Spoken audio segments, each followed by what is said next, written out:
or the YouTube. This meeting's being live streamed.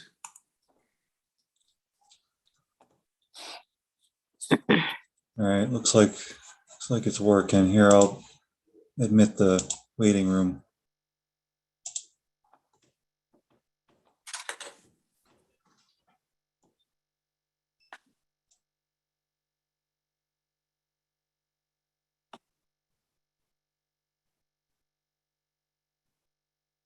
All set? All right. Thank you, Adam. Welcome, ladies and gentlemen. We'll call the meeting to order. The Town of East Greenbush Zoning Board of Appeals meeting of Tuesday, January 25th, 2022.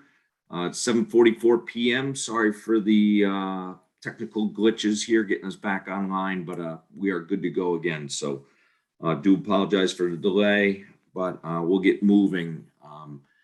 We have a printed agenda. If you don't have it in front of you, we just have a couple organizational items to take care of first in-house, and then reconvene a public hearing and interpretation, and then a new appeal for 2 area variances following that. So again, I'll start with an introduction of our board members because we're on Zoom again, which is pursuant to New York State first law of 2022 and advisories issued by federal, state, and local officials related to the COVID-19 virus.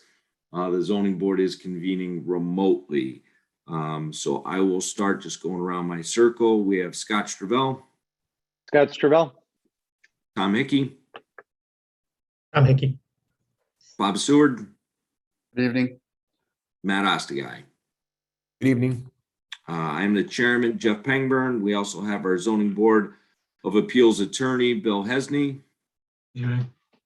Our zoning board of appeals secretary, Allison Lovely. Good evening, everyone.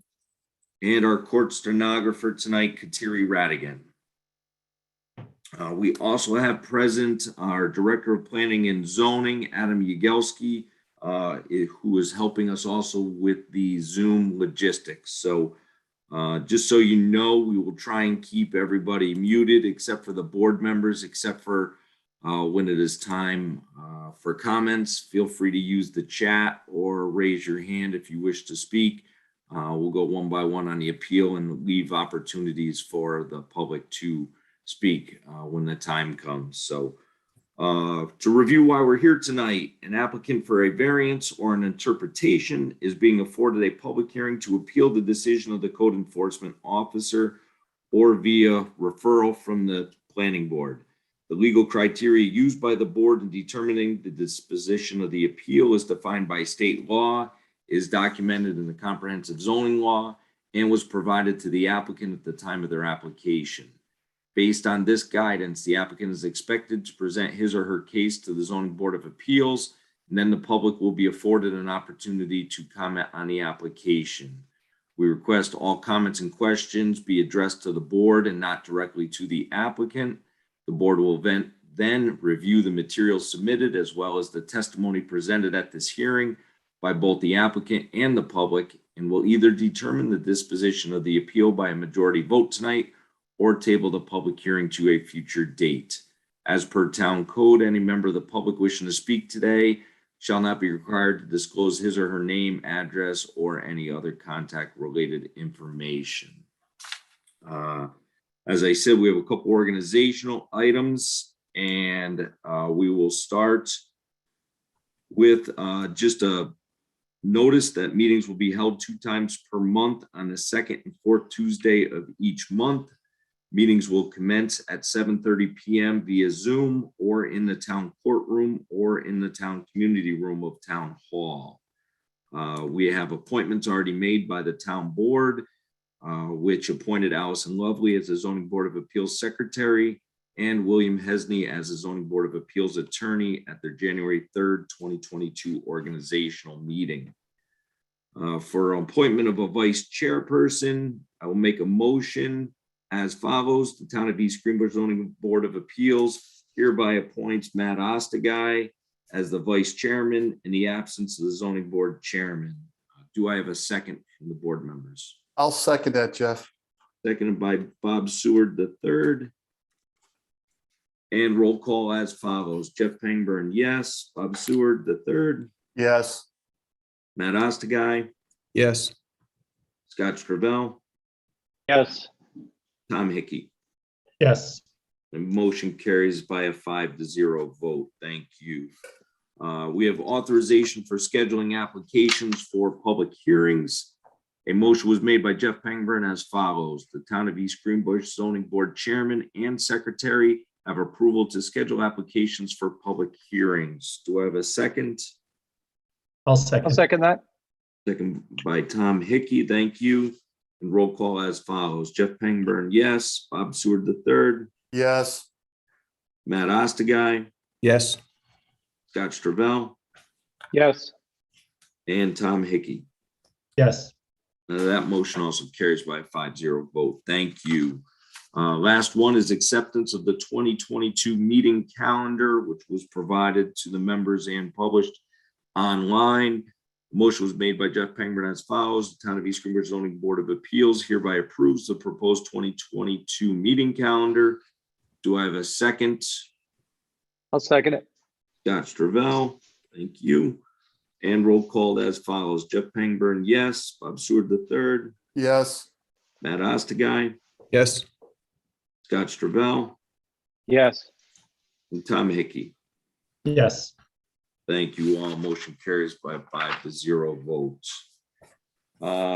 With that organizational stuff out of the way, thank you. We will move back to the agenda. We will reconvene Zoning Board of Appeals number 2021-13, Benoit of 416 and 418 Hayes Road for area variances.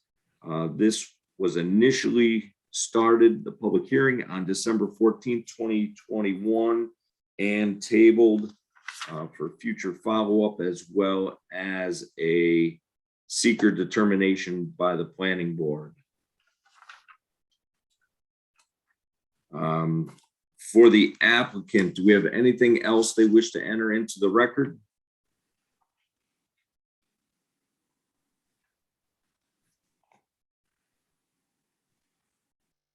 Are they muted? I'm looking.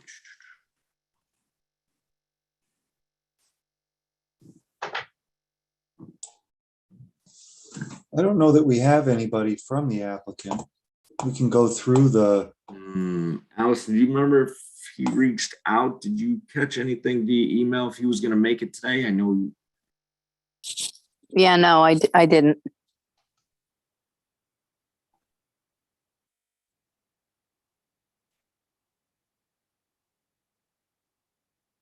Bill, we could, without an applicant present, we could table this to the next meeting once again. Yes.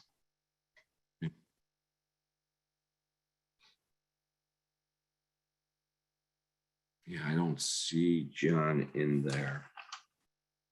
All right. With that, I will make a motion, for lack of the applicant being present, to table the public hearing to our next meeting, which is February 8th. Do I have a second for that? Second that, Jeff. Motion by Bob Seward, the third. All those in favor? Aye. Aye. Motion carries 5-0. Thank you. That's unfortunate.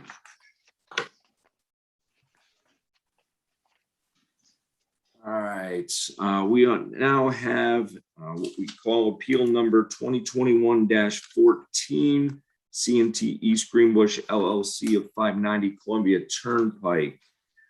This is an interpretation as requested, and we have the reference letters in the packets. We have the property owner, Thomas Tama, giving permission to Donald Z to represent them tonight. And before I turn it over to Don to do an intro,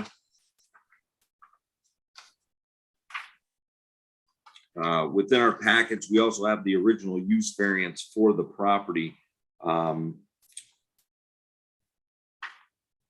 But with that, Don, I'll turn it over to you to review the application for interpretation.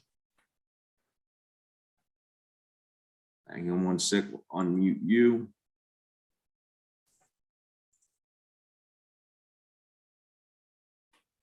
There we Okay, go. can you hear me now? Yes. Okay, good evening. My name is Donald Z. I'm an attorney in Albany, and I'm the attorney for the applicant, which owns the property located at 590 Columbia Turnpike. In September of this past year, my client received a notice from the building inspector, Kevin Hitchcock, that's stating to remove outside storage items at their facility. The facility is in fact a storage facility. And as the chairman had indicated, there was a use variance granted for storage, and that goes back to 2007. And the determination by the zoning board in a resolution dated August 28th, 2007, indicated that the variance for storage resolved that the application for a use variance be granted, and the application was in fact for storage. My client, in addition to the documentation that was initially submitted yesterday, I forwarded on to Adam as well as to Allison copies of some photographs that were recently taken in January of this year. Hopefully the board members have gotten it, and out primarily, excuse me, the outside storage is recreational vehicles, larger vehicles that are stored primarily because they're not in use during the winter season, and a couple of, I think, other vehicles as well. There's adequate room for the storage, not haphazardly parked throughout the site. And as I've indicated, my client purchased the property back in 2017 and has continuously used the facility for both indoor and outdoor storage. So where they were a little taken aback with regard to the notification by the building inspector with regard to the limitations. As I indicated, the determination by the zoning board back in 2007 indicates that storage is being permitted. It does not distinguish between indoor storage nor outdoor storage. And as a practical matter, if there is any vagueness in a determination or in a decision by a zoning board, it should be held in favor of the landowner, because the courts have held repeatedly that if there's any dispute or anything with regards to interpretation or ambiguity in the decision or what is determined, it should be held in favor of the property owner.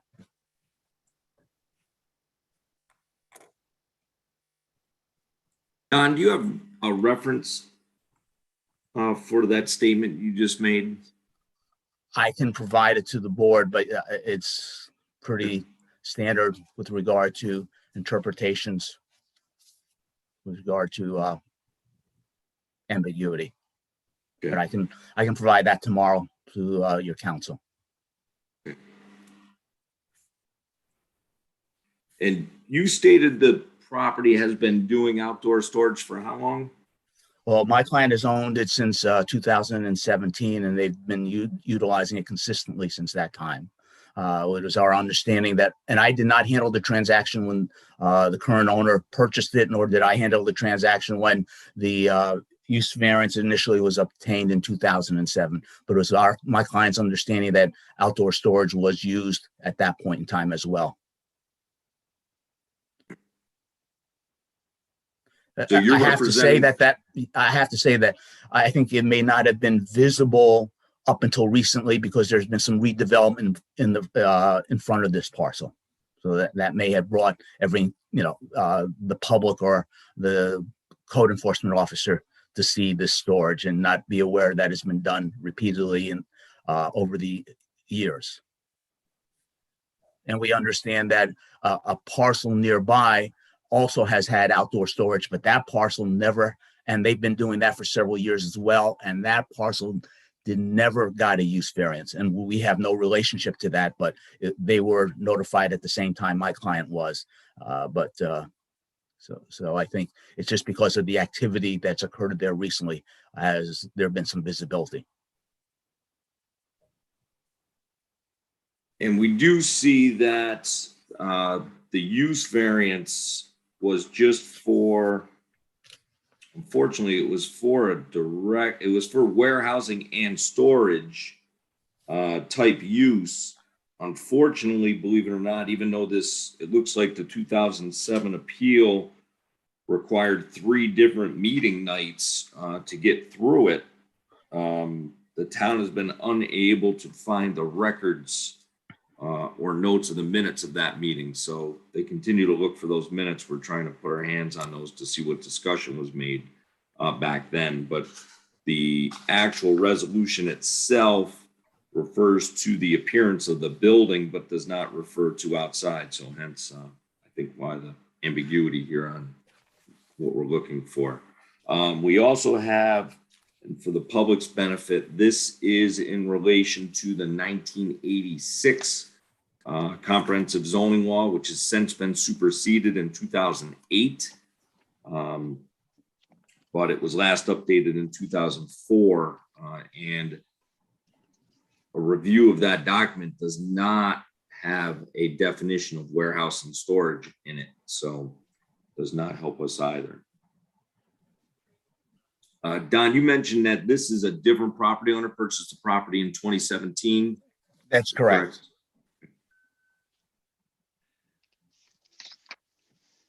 And his understanding was the outdoor storage had already been occurring prior to his purchase. That is correct. And this company, the owners of this company, operate several storage facilities. They're better known as a moving company, Litke Movers. They're located in Schenectady County, Albany County, and a few other places.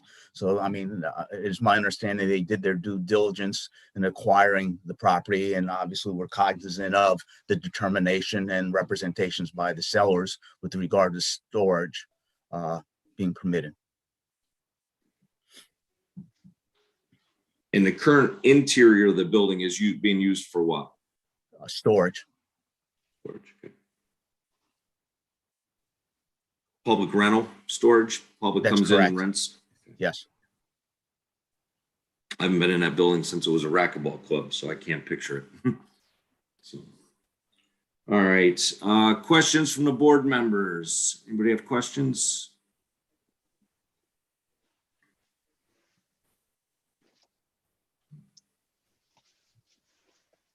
Jeff, I have just one. The parking lot itself, Donald, given the size of some of these vehicles, are the spaces set up for those sizes? I mean, is the parking lot conformed to support that level of storage? Do you have any sense of that? Oh, yes, absolutely. It is too. Okay. Yes.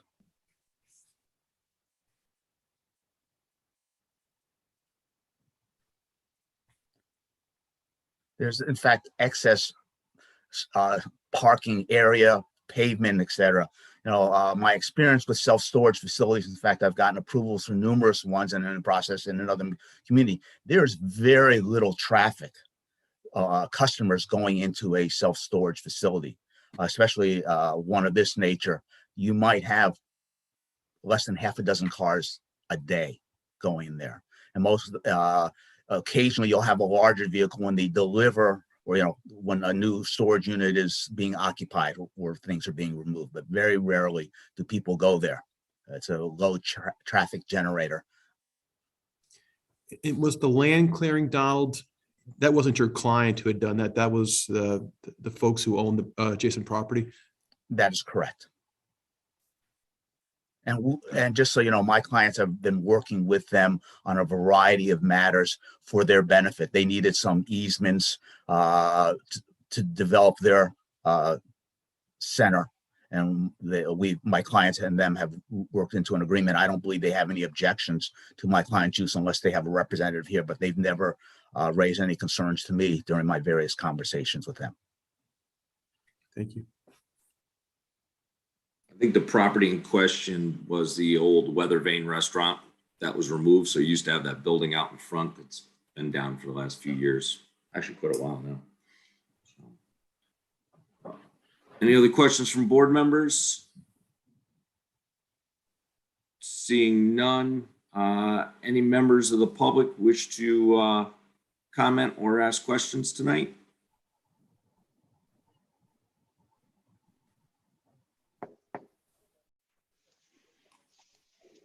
See no hands raised or chats, It's Adam? like Dave Turpinning, Jeff, hang on.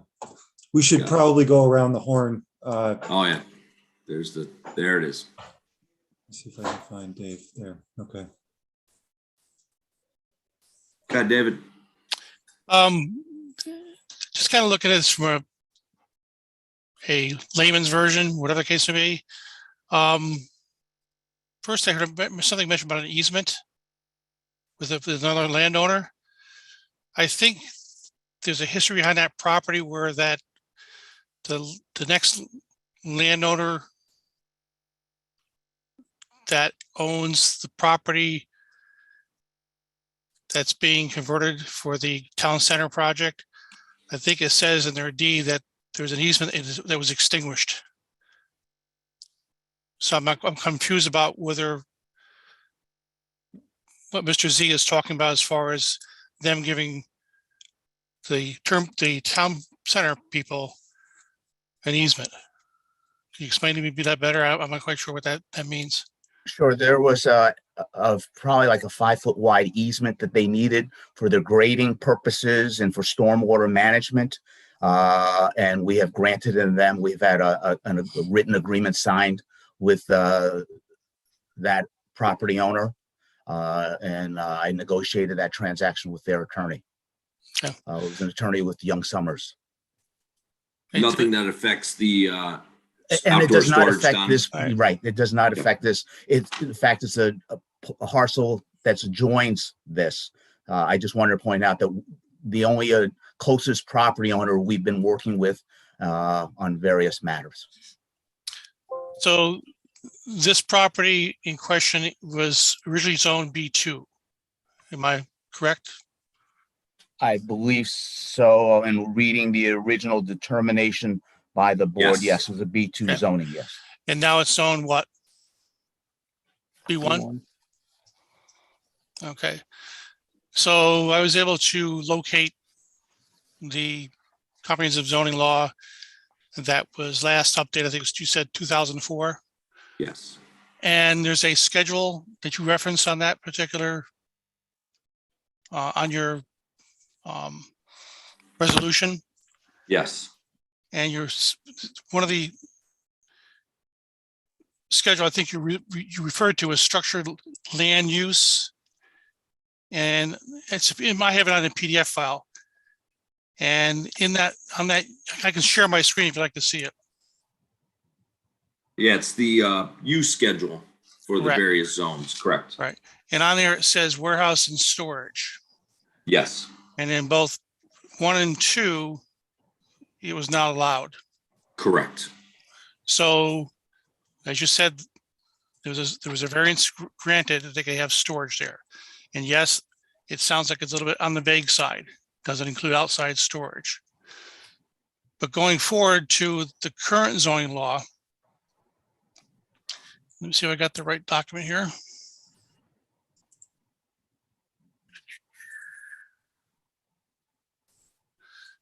On the section 2 use schedule, where it says accessory uses. Yeah. The 1, 2, 3, 4, 5, 6, 7, 8 1 storage, outdoors, merchandise and stock. So would that apply to that particular situation here? I'm not certain on that determination. That would be a determination by the code enforcement officer to Okay. make that determination. The issue would be the use variance made the warehousing and storage use a legally authorized use in 2007. The 2008 code that you're referring to now, the current code, rezoned that parcel to B1 and then applies the current allowed uses to that parcel. Okay, so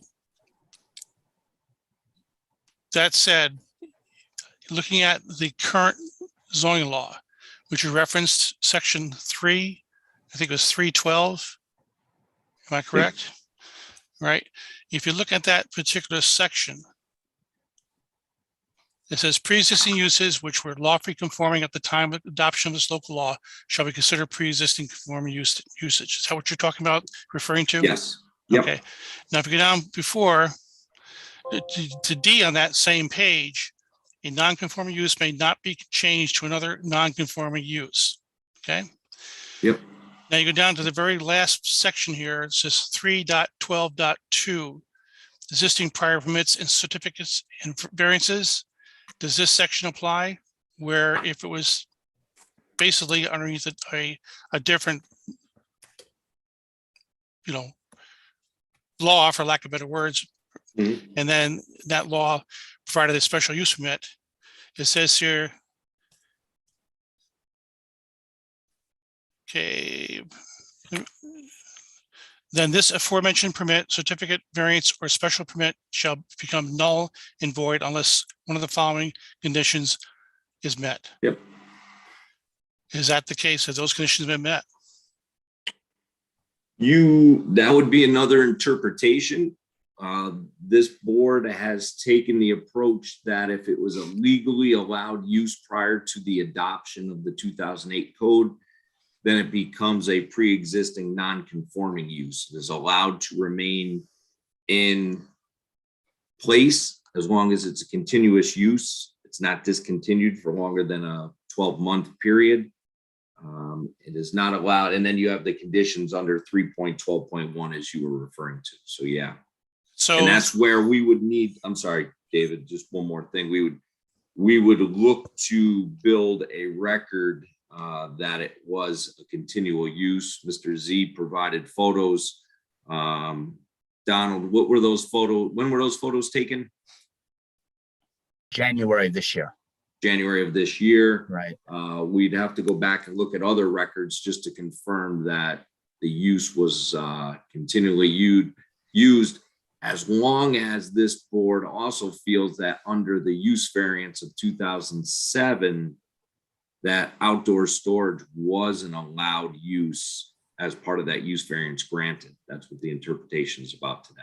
so you say, If I may, all due respect, I don't believe we have to demonstrate that outside storage was continuously used because the approval was for storage. And it doesn't say only outdoor storage had to be continuously used. It just had to be used for storage. And I believe the chairman himself was cognizant of the fact that the racquetball club has been converted to a storage facility going back after the adoption of the approval of the use variance. so 3.12.2, you're saying does not apply here? It is that would be a separate matter for the code enforcement officer to determine. If this board was to determine that outdoor storage was allowed as part of the original use variance, then outdoor storage would become a pre-existing non-conforming use on that parcel. And then whatever matters applied by the law would apply by the law. That's not a matter in front of us tonight, so we don't want to discuss that tonight. The only matter here tonight is somehow this board is being asked to interpret whether outdoor storage was allowed underneath the prior code as part of warehousing and storage. Okay, so I guess when a property zoning changes from one to the other, and the new zoning is more restrictive, how does that play into this matter here? It would play into a future decision by the code enforcement officer. It wouldn't play into this matter at hand tonight. Variances run with the property. And even if unless there are certain provisions in the zoning code as they are changed, which provide that pre-existing non-conforming uses become void after a certain period of time. That's what happened in Times Square, 42nd Street in New York City, when they adopted city or local government regulations, which allowed for non-conforming uses or pre-existing non-conforming uses to terminate. They had to amortize it over a period of time so the party could recoup their investments. And I don't believe the town of East Greenbush had anything to that extent placed in its zoning code. So this use variance would run with the land, subject to it terminating or not being used for a period in excess of 12 months. That's all I have. Thank you. Thank you, David. Anybody else from the public wish to speak tonight regarding this appeal? Not seeing any other hands being raised. With that, any other questions from the board tonight? I do need to ask the code enforcement officer if there's any other reference to outdoor storage, because the ambiguity, as Donald mentioned tonight, I do not see it in the 1986 code. There is a reference to outdoor storage. I'm remiss, I did not get to the bottom of if it's tied to warehousing and storage or it was a separate use. I need to look into that. Donald, you agreed you could provide some backup on the ambiguity of the vagueness potential within the code. And Bill, I'd also ask you to help guide us on that. If there's no clear-cut decision within the code of 1986, which is the one that we're trying to interpret, which way should we be leaning on that? In addition, I'd like to know whether or not in the 1986 code we had the language and how it would apply here if a use is not outlined in the code, it's to be treated as not an allowed use. I'm not sure that applies here. I know our current code has a similar statement in it. Bill, do you think you could provide some guidance on those for the next meeting? Yes, I can. Thank you. I'll send you copies of the case law and I'll copy in Allison and Adam on that. That would be great. Thank you, Donald. Thank you. With that, I will make a motion to table this interpretation. It's not an official public hearing, but actually it is a public hearing. So I'll make a motion to table the public hearing to our next meeting on February 8th. Do I have a second? If I may, Yes, Mr. Penguin, sorry. I will not be available out of town on February 8th. You want to push it to the following meeting after that then, Donald? Yes, please. Okay.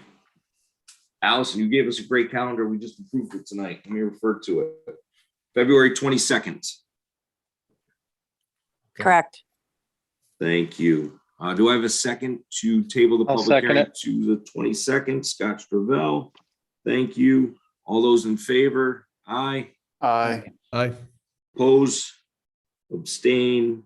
Motion carries 5-0. Thank you all. Thank you. Thank you, Donald. All right. Thanks, Tom.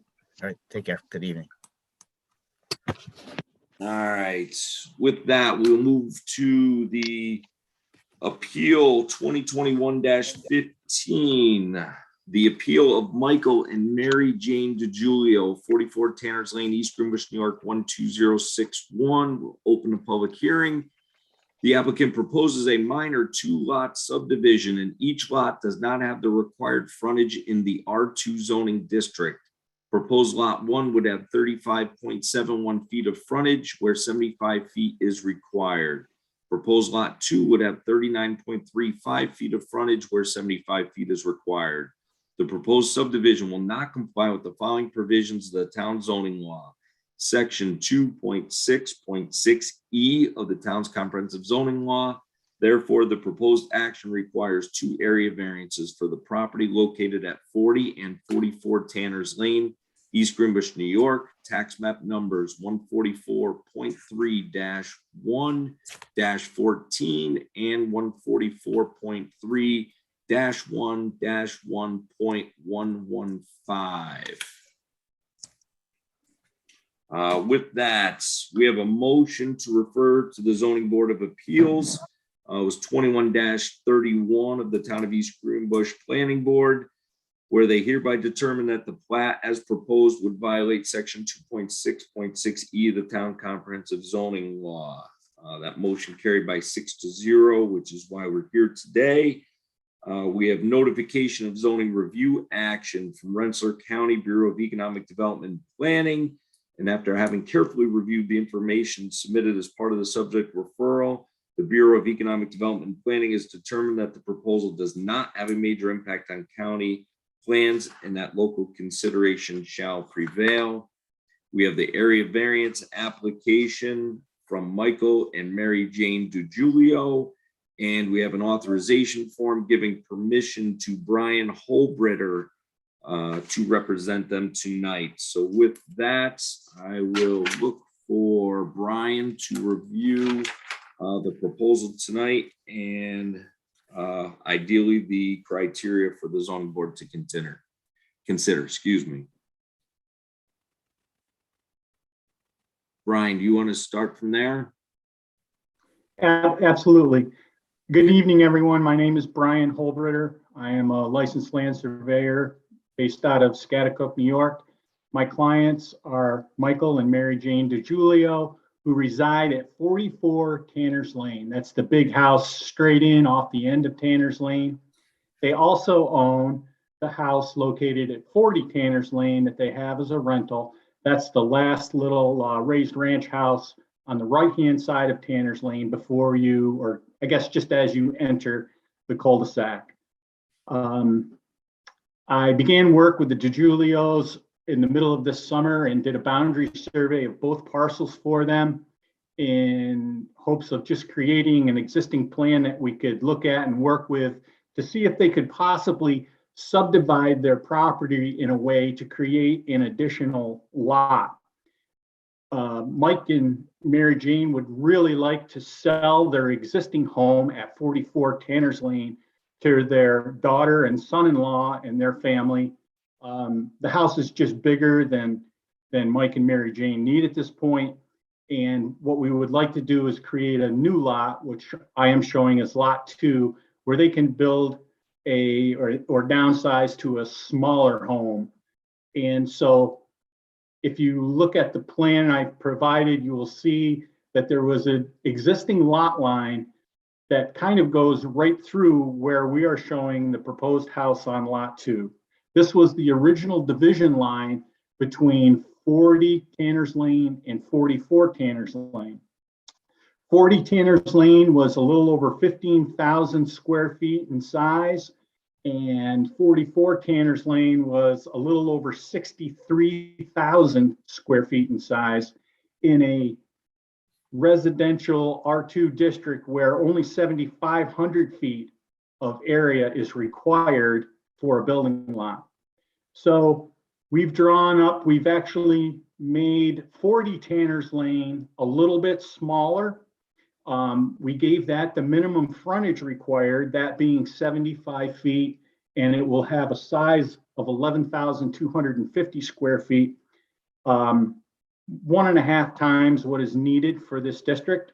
And we propose to draw a new line splitting that remaining frontage on the cul-de-sac almost equally and creating the lot at 44 Tanner's Lane to be 47,000 square feet, just a little over an acre, and leaving a remainder of 20,232 square feet for the proposed new lot and the proposed new home.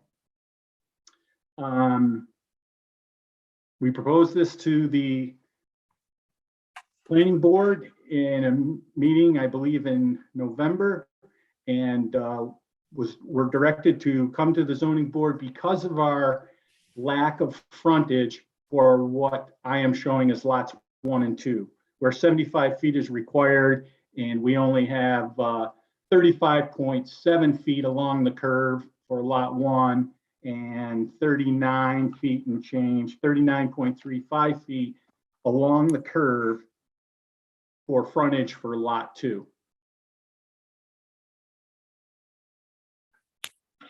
Okay. Brian, do you have dimensions along the front setback line for lot widths? I don't have an exact dimension Okay, for the width at the setback.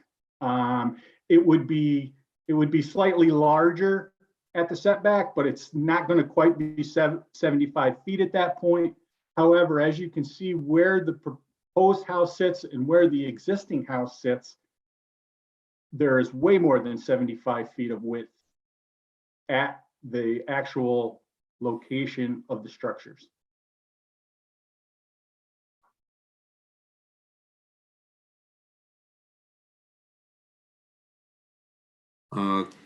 questions from the board members? Yeah, Brian, I'm just looking at the drawing. Does the driveway for lot 1, does that actually overlap some with lot 2? So I'm looking on my other screen here. I'm trying to get it bigger. Yes. Will there be any? Yes, Scott. In fact, it does. It does come over the proposed property line by just a little bit. We're proposing to set up an easement on lot 2 so that that driveway can remain because it is brand new asphalt. It exists. So even though this is going to remain family in both homes, we are going to set up and put right in the deed for lot 2 that there is an easement for the driveway of lot 1 to remain as is. Thank you.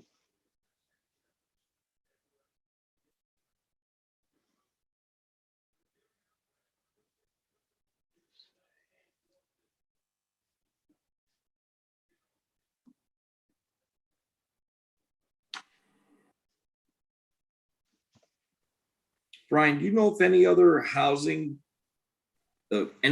numbers on that street skip over a house number? I mean, it's odd to me that those two lots touched each other and the one was 40, the other was 44, and that didn't. You know, Jeff, I did not take a look at that to see. Hey, Brian, it's Mary Jane. So originally when we moved in, our house number was 30. 2 numbers were skipped over. The house next door then became 36. 911 changed it. Our house became 40. Next door became 45. Then they changed it again. So we're now 44 and that house is 40.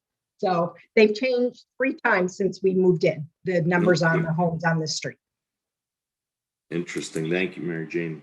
Thank you, Mary Jane. You're welcome. Hey, Brian, it's Yes. obviously it's kind of unique being on the cul-de-sac, and there's a home to the left of 44. Is that frontage? I can't tell by the diagram. Is that at the maximum or the minimum needed? It is. It Okay. is, Matt. That home, which is to the north or to the left of 44 Canners Lane, has just 75 feet of frontage. Got it. Okay. Brian, do you have any information on why it's such a large AT&T easement across the parcel? Jeff, we're in the process. Mary Jane and I have been working to see there's no longer any lines that run within that easement. Okay. And Mary Jane and I have both been in contact with people from AT&T. They are willing to give us a quitclaim deed for their portion of the easement over the DiGiulio property, so that we can kind of make that go away. I am now trying to track down and just be sure that Niagara Mohawk or Verizon wasn't subsequently given some rights to that easement that we need to know about and also approach them. But where there used to be lines following that easement, they no longer follow that easement. Historically, there According to was the overhead. Giulios, have been gone for some time. Okay. Okay. Thank you. Any other questions from the board? I have one question. The utility pole that currently sits near or on the corner of those 2 lots, will that have to be relocated to accommodate the new driveways? It's a little hard to tell on that map where that actually sits? Tom, I don't think so. My drawing to scale here, I would say we've probably got the proposed drive being 5 to 6 feet off the whole location. So I think it would be fine.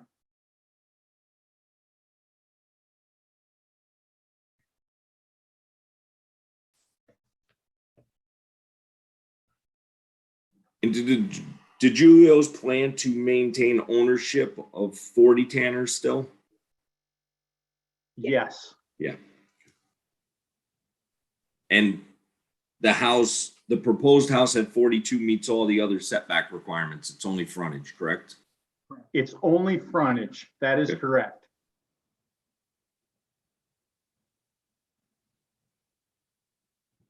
Actually, there's 2 minor shed buildings, look like they encroach in the rear yard. Is that true? Yes, there are 2 minor sheds in the backyard of the property right now, both of which could easily be slid and moved or what have you as part of this project.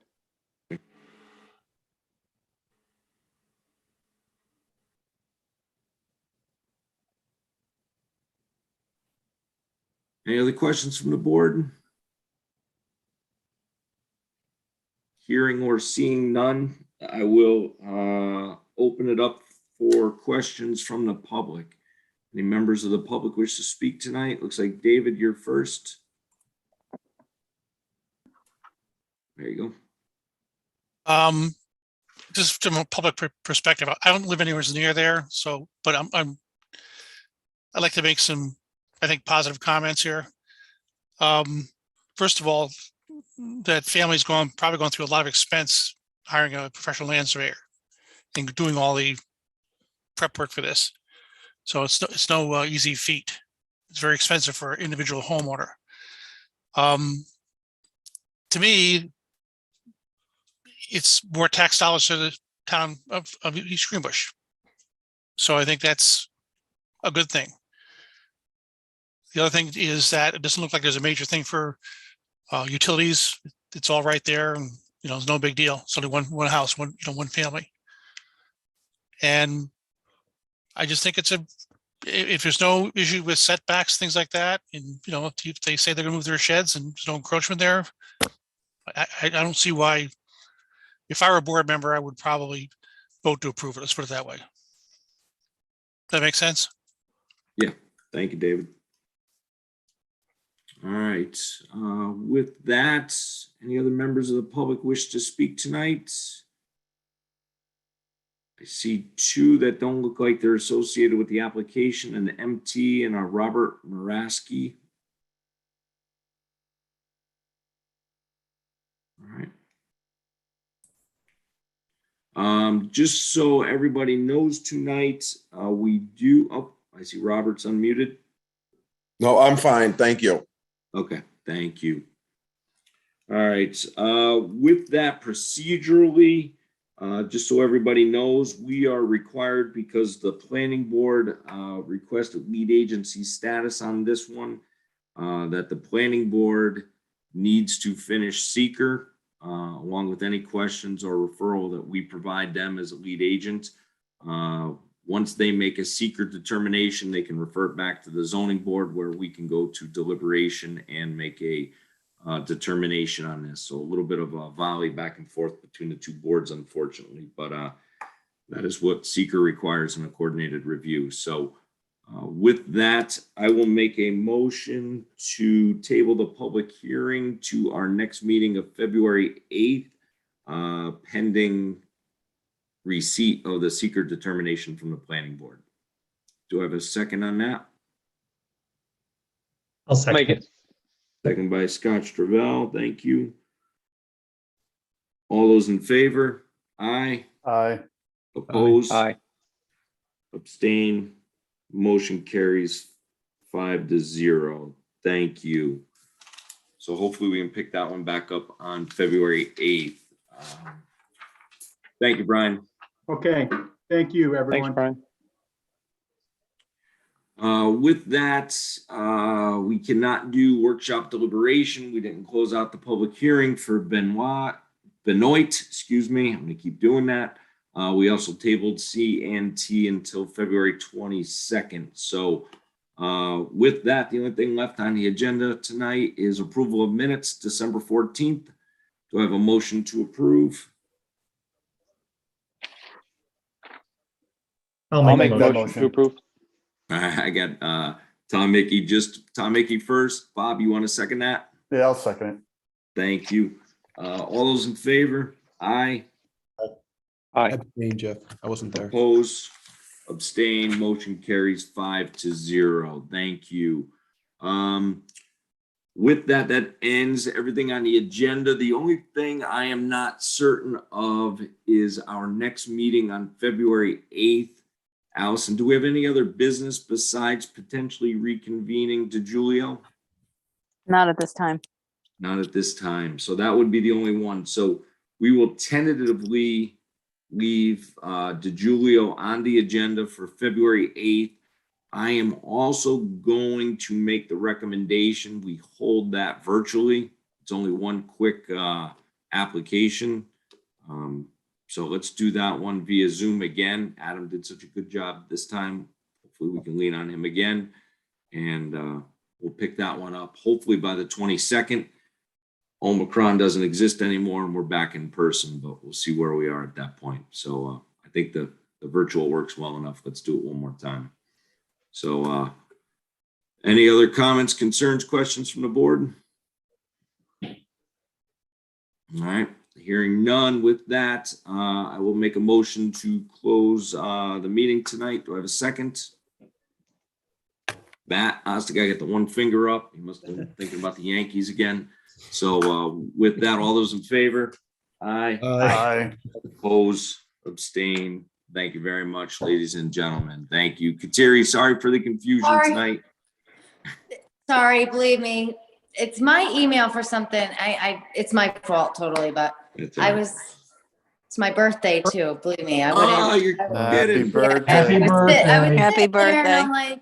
And of course, everybody was calling me for my birthday. So somebody called me right before I left and I left my phone at home. The only time I've ever not had my phone. Oh, my Lord. So it was You're just, starting to worry. It's like, no, it was a what do you mean? perfect storm. I was like, oh my God, I got to rush back. I almost went into the police department to see if they would let me call and do it from there, but sorry, guys. Luckily, you don't Krasinski live would've that let far, you. so that was good. And my son had COVID, then I had COVID, so sorry. Thank you. It's been a wild ride. Yeah, bye, Well, guys. Hey, Kateri, Happy birthday. February 8th, Happy virtual. Yeah, happy birthday. Virtual February 8th. Thanks, guys. Thank you, Happy Allison. birthday. I'm sorry.